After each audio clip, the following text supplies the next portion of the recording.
Coming up on Extraordinary Faith, travel with us for the first of 2 episodes in San Francisco, California, where we have an extensive talk with Archbishop Salvatore Cordleone about his initiatives to restore reverence to the Sacred Liturgy.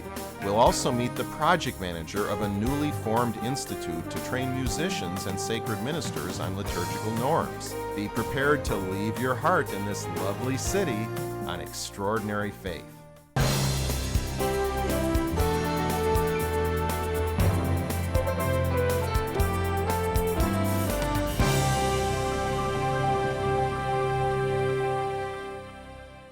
Hello, I'm Alex Began, welcoming you to Extraordinary Faith, a program that takes you around the world to visit places where classic Catholicism is flourishing.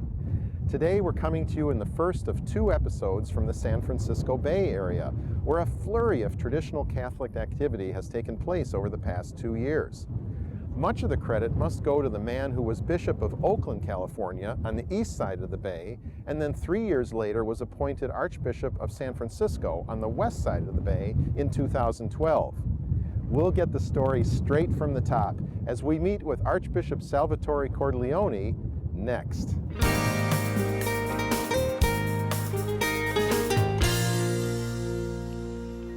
In most dioceses, efforts to promote sacred tradition usually begin at the parish level. But here in the Archdiocese of San Francisco, a number of initiatives have come straight from its chief shepherd. Archbishop Salvatore Cordleone is here to tell us how and why he does it. Your Excellency, why has it been important for you to emphasize traditional liturgical practices, especially in a part of the United States that's reputedly liberal? San Francisco is actually many cities, and one of the cities does have deep Catholic roots. There's a very strong institutional presence of the Church here in San Francisco. There's also wide ethnic diversity and ethnic groups here present. Recently immigrated ethnic groups, Hispanic and Filipino especially, bring certain more traditional devotions. So it is a complex reality here. It's not a monolithic kind of a thing. The second observation is that I really think for progress to be made in the Church in terms of the Church communicating effectively to the world in which it lives is that it has to happen in sort of in a bi-directional kind of a way. It's good for things to begin at the grassroots and percolate up, but the authority has to intervene to correct things, direct things properly, affirm what's good and what's right. At the same time, the hierarchy is the leadership of the Church and needs to provide vision and direction. And I see what's happening here really is this sort of a reality. Beginning from the top is, even above my pay grade, this is really Pope Benedict's vision, Pope Emeritus Benedict's vision for authentic liturgical renewal in the Church. What he refers to as the reform or the mutual enrichment of the 2 forms of the one Roman Rite. It's something that I've always understood or had an intuition for, even from when I was a young priest. Of course, there was no reform of the reform then, and of course, Pope Benedict has articulated it and taught about it much more profoundly than I ever could. But I did have this intuitive sense that for the Church to celebrate the liturgy well, we needed to use the traditional Mass as sort of a paradigm against which to measure our liturgical practices. So Pope Benedict has given us this great gift of Summorum Pontificum and his vision and his teaching of mutual enrichment of the 2 forms of the Roman Rite. I think this is a great gift to the Church, because if we're going to be effective in the world, evangelizing the culture, proclaiming Jesus Christ and helping people to understand the love and beauty of Jesus Christ, that he is the Savior, we have to be true to who we are, and we cannot be true to who we are if we cut off our past. No community of people can do that. No community of people can be true to their identity if they cut off the past and throw it out and replace it with something different. There is, at the same time, development, and we know the liturgy has evolved and developed over the centuries, but it's been an organic development. I think what Pope Benedict is trying to reclaim for us is this sense of organic development. And for organic development to happen, there does have to be this grassroots element. It has to be something received by the people, desired by the people, but the Church authority also needs to intervene and guide and direct. This reality has been very much at play here in San Francisco. I understand this teaching of Pope Benedict. Again, it's one that I've I've always, at least intuitively, understood now more explicitly. But when I came here to San Francisco, I saw elements of this, and so I've affirmed and tried to direct and strengthen it. So, for example, when I arrived here, there was a parish in the middle of the city where there was a priest who celebrated the extraordinary form. But shortly after I arrived, he moved to another part of the archdiocese. I thought it was important that the Mass be available in the center of the city. So I asked a pastor of another parish in the relatively central part of the city, with a church that was very suited to extraordinary form to learn the Mass and provide it for his people. And he did a marvelous job educating his people about it, Pope Benedict's catechesis, and helping them to understand the meaning of the traditional Mass and how to be actively engaged in the celebration of the liturgy. So I was very pleased at how he gave them preparation and really prepared the ground for the beginning of the traditional Mass at his parish. So that is one example of how I recognized what has been here and tried to affirm that and strengthen it. Another example is there's a community of priests led by a priest of the archdiocese who are trying to establish a religious community of eventually will be of diocesan rite. They haven't gotten to that point yet. But they want to be a contemplative community, but also provide some service to the archdiocese. I thought for them to succeed, they need to have a clearly defined mission. They have to be true to their identity, true to their charism, which is essentially contemplation, but also to be some sort of a resource or service fulfilling a need within the archdiocese. So I asked him to, their monastery is a former convent, and it's on the grounds of a parish, and the parish church is right there next to them. So I spoke with him, I spoke to the pastor of the parish, who was very agreeable, and I thought that maybe their mission could be to promote this vision of Pope Benedict, so that they would begin to celebrate the extraordinary form of the Roman Rite at that parish church, the ordinary form of the Roman Rite, with a closer sense of continuity to the traditional Mass. So they would celebrate the Mass ad Orientem. They would use a lot of Latin in the liturgy, especially with the chanted parts of the Mass. Readings, of course, and propers would be in the vernacular. But I would like to promote this so people can begin to see a continuity. You mentioned liturgical music. I understand you've started a new institute to teach liturgical music. Yes. This is an example of something that would be, well, if you want to use the language more top-down, it was an idea that I had, but I did consult. I consulted with my council of priests, and I talked to people about it before I actually established the Benedict XVI Institute for Sacred Music and Divine Worship. The title more or less accurately focuses what the mission is. Sacred music is at the heart of it, so we want to promote the people's understanding of, appreciation of, and desire to sing the sacred repertoire of the Church. This is perfectly in keeping with the Second Vatican Council, what Sacrosanctum Concilium said, what the General Instruction of the Roman Missal still says. All the documents on the liturgy have promoted the faithful learning and singing together the chants to the propers of the Mass. The General Instruction speaks about when people come from different language backgrounds and cultural backgrounds, this is a way of enhancing their common participation at the Mass, because it's the common language, the common patrimony of all of us as Catholics. I don't think a lot has been done to actually achieve this vision. So the Benedict XVI Institute is to try to enhance the music at the Mass. So promoting the people's understanding and appreciation of the sacred repertoire, but also, and this again, I did consult with this, and this came from consultation that I've done, it was the desire to include contemporary music as well. And I don't think we need to promote contemporary music, because most Masses and most parishes is contemporary music. What we do need to do, though, is educate people on how to use contemporary music well, so they understand. Hopefully most of them would already do this if they're musicians, but understand good music from bad music, and especially to try to understand the words of songs. Some words are watered down theology or just wrong theology. Others are sound theology, so that both from the text and the music, they can choose well, if they're using contemporary music, songs that fit with the liturgy, with that particular liturgy of the day. The Church, of course, would have us sing the propers of the Mass, would sing the introit and the communion chant that's given for that day, or from the Roman Gradual or Graduale Simplex. But if hardly anyone does that in practice, they use the fourth of the four options, which is a hymn or more often contemporary song. But what musicians can do is, if they're doing it that way, is they can pick a song that corresponds to the scriptural text of the antiphon of that day. A lot of contemporary songs are straight from the Psalms, and the antiphons are usually from the Psalms as well. So sometimes it would be possible to pick a song that matches the antiphon of the day. So you're not exactly singing the entrance chant, but it's a text that corresponds to it.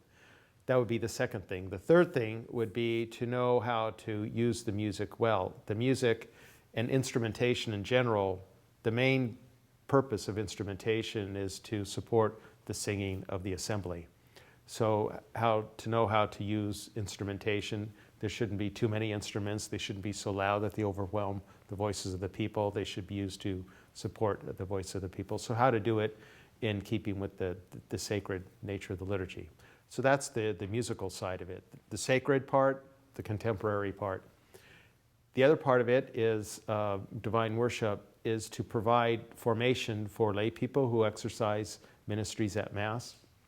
I think there are a lot of people of goodwill, faithful parishioners that are chosen by their priests to serve as lectors, as extraordinary ministers of Holy Communion, bringing communion to the sick, but they don't receive a lot of formation. They might go to a training day and be instructed how to carry out their duty. But I perceive that people need a deeper formation, similar to what permanent deacons receive in preparing for the diaconate. They are instituted, just like seminarians preparing to be priests, they're instituted formally into the ministry of reader and ministry of acolyte. Lay people who are not going on to be deacons should nonetheless receive a similar sort of a formation. So it's very important, for example, that a lector know how to pronounce the words in text. But that's not enough. That's more on the surface. They need to understand the meaning of the text. What was going on in the history of Israel when Jeremiah was prophesying to the people and warning them to turn back to God and fidelity to the covenant, for example. What was going on at that time? From the historical books of the Bible, the era of the kings and of the judges, to understand the context. Or St. Paul, when he speaks about the problems going on in the communities that he wrote to, the Judaizers and the incursions of pagan practices. And so they could understand the context that it's coming from. To proclaim the word effectively, one needs to understand what really is the message the author is trying to convey. So they would lectors would have a deeper formation in biblical history and biblical theology. Extraordinary ministers of Holy Communion would be formed in a Eucharistic spirituality. A lot of it is teaching, but it's more than that, it's formation. So I would envision them doing days of prayer and recollection together, adoration, for example. An extraordinary minister of Holy Communion, we could give them a list of, dozens of rules of what to do if someone gets sick, or that the priest can't give communion, or God forbid a host falls on the floor. Try to foresee, a million different circumstances, but someone with a proper, deeply formed Eucharistic piety and liturgical spirituality will instinctively know how to react in certain situations. So my idea is that they have this kind of deeper formation, so it becomes more of a second nature to them when it comes to service at the liturgy. So the other part of it is to provide formation for lay people exercising ministries at the Mass. And then this would also include those who bring communion to the sick, because that's a particularly delicate area where I think people need a lot more formation. I think our viewers will be interested to know that you practice what you preach, Your Excellency. You celebrated the very first solemn pontifical Mass in the extraordinary form that was held in Northern California in over 40 years. How did that come about? Again, that was a grassroots thing. I had recently arrived in Oakland as the Bishop of Oakland, and the parish in Oakland, where the Institute of Christ the King Sovereign Priest serves, along with a priest of the diocese, where they have both forms of the Roman Rite, wanted to mark the occasion of the 20th anniversary of the first well, it wasn't called Extraordinary Form Mass then, but when the indult came out to allow for the traditional Mass, traditional Latin Mass to be celebrated. So they were marking the 20th anniversary of the first Mass being celebrated. And so they invited me to celebrate it for them in the solemn way. And then I heard that since then you celebrated another Mass in some sort of a cave. What was that? Yes. This is the Napa Institute that's held in the city of Napa at a resort there owned by a very devout Catholic gentleman. Mr. Tim Bush has organized this Napa Institute to bring together influential Catholics from around the country with very high-powered speakers and addressing all of the issues of interest to Catholics in the age in which we're living to prepare us for what he calls the next America, which seems to already be here. But everything from liturgy to immigration, from the role of religion in public life to questions of religion and science, so a whole gamut. But it's not just informational, it's also spiritual and social. Several Masses are celebrated throughout the days of the Napa Institute, and there are other devotions. There's an adoration, Eucharistic procession. There's a lot of time to socialize as well. The Mass, the weekend concludes, or the Institute concludes with a solemn high pontifical Mass in the extraordinary form that I've celebrated now for, I think it's 4 years that the Institute has been being held every year. The Mass is held in what they call the estate cave. It's kind of basically, there's a wine tasting room there at the entrance, and then it's a large area for large dinners and receptions and things like that for when people want to rent it out or using their resort. So they convert it into a chapel. So it does have a cave-type look to it, but the sanctuary area is set up in a very traditional way. Well, that's different. Now, rumor has it you've also celebrated ordinations in the extraordinary form. It doesn't have to be a rumor. Yes, Well, I guess it's the truth. That's the public knowledge. Yes, I've done them for the priestly fraternity at their seminary in Denton, Nebraska. In fact, I was just there last November to celebrate some ordinations. I've celebrated them for the Institute of Christ the King, Sovereign Priest, at the church in Florence that they use, not too far from their seminary in Cordileone. I also celebrated an ordination to the priesthood of a priestly fraternity priest in Oakland when I was the bishop there. Now, speaking of seminarians, I've read that when you were Bishop of Oakland, you had more seminarians at St. Patrick's Seminary than any other diocese. To what do you attribute that? Well, a lot of that I would have to thank my predecessor. I inherited the seminarians and kept the number up. Oakland is, like San Francisco, maybe even a little more so, ethnically diverse. And a lot of those seminarians have come from other countries. They have family in Oakland, or they know a priest who recommends them. So the Oakland Diocese has been welcoming, but very careful and discerning who to admit, but they welcome seminarians from outside of the diocese and even outside of the country. So a lot of the seminarians have come from other countries, but usually have some connection with the diocese. Have you exposed your diocesan seminarians to traditional liturgy? I haven't taken them as a group to a traditional Mass, but I have. They've had occasions to attend if they wish, and I've told them that they're welcome to attend the Mass, to learn the Mass. I suggested it would be good for their liturgical formation if they did learn how to celebrate the traditional Mass. I'm not making it a requirement, but it's something that they're allowed to do and even encouraged to do.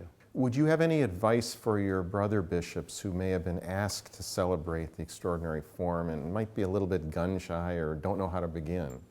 Well, it would kind of depend on what their attitude is about it, but my take on it is we need to seriously evangelize the culture in which we're living.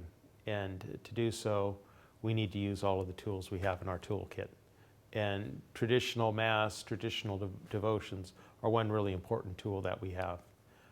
It's not the only one. There are other tools as well, and we need to use them and use them as well. We have the movements in the church. Movements have their strengths. They also have, I wouldn't say weaknesses, but they're also in ways they need to be properly guided. Again, this is an area where the church authority needs to intervene to guide them properly, that they're kept within the fold of the communion of the church, but they certainly have their strengths in reaching out to people and evangelizing. So we have all these tools in the toolkit. Let's not keep any of them buried and unused. And I think the traditional devotion of Mass is one powerful tool that we have. So I would just say, see it within this broader context of this is one tool we have for evangelization. Yes, it has to be done just like the movements and anything else developing in the church in a spirit of communion, but it can be done that way. Archbishop Cordleone, we're inspired by your examples here, your courage to make changes and to bring people to Catholic tradition in our modern era. And also thanks for inviting our crew and welcoming us into your diocese. You're welcome.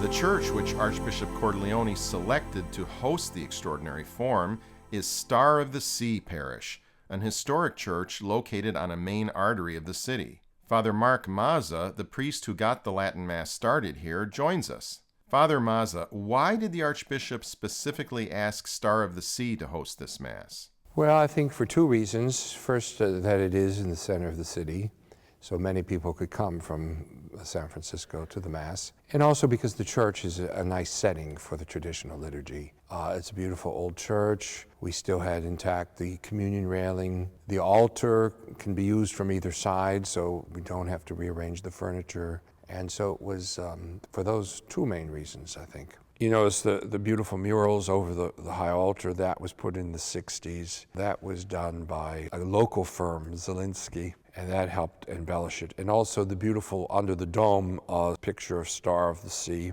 Father, one unique thing we've noticed here are two side altars along the side aisles of the church.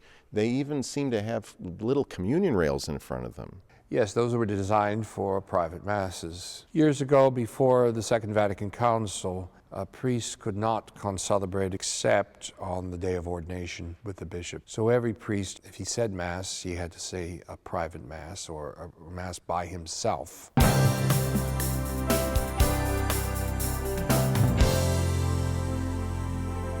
Earlier in this episode, Archbishop Cordileone told us about the Benedict XVI Institute for Sacred Music and Divine Worship.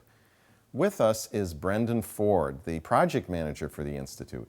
Brendan, could you tell us what the objectives of the Institute are? The purpose of the Institute is to assist pastors in their efforts to enhance the liturgical lives of their particular parishes. In a practical sense, this is going to involve offering courses to train different liturgical ministers, so music directors, lectors, sacristans, anybody who's involved with the liturgy. What are some examples of music that you intend to encourage? The kind of music that we want to encourage is the music that the Church encourages and exhorts us to do. So when we look at the documents of the Church, we're talking about Gregorian chant, we're talking about sacred polyphony, we're talking about music that's in that sort of spirit. Now, a lot of people in this archdiocese and across the country use a lot of contemporary style music. So we have to look at that music and ask ourselves, how can we perform this music well? What kinds of music in this genre are appropriate for the sacred liturgy? Now, the way in which we judge that is not whether it's old or new, but whether or not it's sacred or secular. And this has been the principle in which music has been judged since really the very beginning. In fact, in the beginning of the 20th century, Pope Pius X was dealing with this issue in Italy. You had a lot of composers that were composing music that was very dramatic and operatic in style. It was very Italian, and so what he did in response to that is he wrote his document called Tra le sollecitudini, which sort of laid down the principles of sacred music and what kind of music is appropriate for liturgy and what the spirit of the liturgy should be. And that ended up being a foundational document for music in the Church for the entire 20th century. There's been a great deal of interest in chanting the propers of the Mass. What are the propers and why should they be chanted? The propers of the Mass are the appointed antiphons that are found in the Roman Missal that are to be sung at Mass. Most of these are psalms and different scripture verses. And these are actually the main things that should be sung during the sacred liturgy. And people may be familiar particularly with the entrance and communion antiphons. A lot of people at daily masses will say these as the priest enters and right before communion. Now, these are the norm. These should always be sung at Mass. Now, there is an option in a kind of a last case scenario to allow other songs to be sung in place of those antiphons. And we've arrived at a time where most people do the exception. They do hymns and songs at Mass, but they don't actually do the propers. And part of this is because sometimes it's just impractical to sing the propers. Usually it requires some sort of skill. So we're working right now with Ignatius Press and Lighthouse Catholic Media in producing a couple different publications to assist pastors in being able to sing the propers of the Mass. Apart from sacred music, what other subjects will your institute be teaching? Well, are you a lector? Are you a sacristan? Are you an altar server? Any sort of liturgical role you have, really, we want to serve you. We want to be able to train you to do your job well so that you may do your job with reverence and with beauty to, again, draw people into the sacred liturgy so that they can have that encounter with Christ, with beauty itself in the sacred liturgy. Clearly, most of these initiatives pertain to the ordinary form. Will any of what you teach be relevant to the extraordinary form? Absolutely. All of the principles that we're talking about with music that in the ordinary form are equally as relevant to the extraordinary form. The only difference is that the ordinary form is focusing a great deal of its efforts on the vernacular. So in the Archdiocese of San Francisco, we're talking about English and Spanish, and maybe some other languages.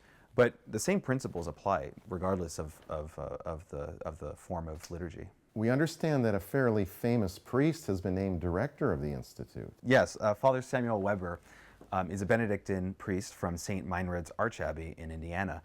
It's been a real pleasure to work with him. It's amazing. Chant just comes completely natural to him. I was just talking to him the other day, and he was telling me how when he was a kid, he was probably 10 years old, he was learning how to read Gregorian chant notation with a friend of his. I mean, when I was 10 years old, I was playing with my friends. I didn't really think about sacred music, but that's what he was doing. So this kind of stuff comes very naturally to him, which makes him an extremely effective teacher.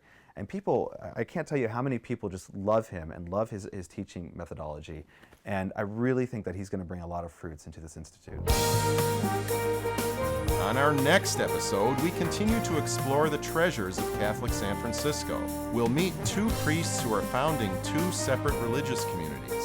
We'll learn about the traditional Dominican rite, and we'll tour 3 beautiful historic churches in the area on the next Extraordinary Faith. If you'd like to learn more about any of the places or people we visit, please go to our website, extraordinaryfaith.tv. That's also where you can contact us with any questions or comments you might have, and we'll do our best to address them. Thanks for joining us on this voyage to San Francisco, and please come with us on our next one as we explore the beauties of Catholic tradition on Extraordinary Faith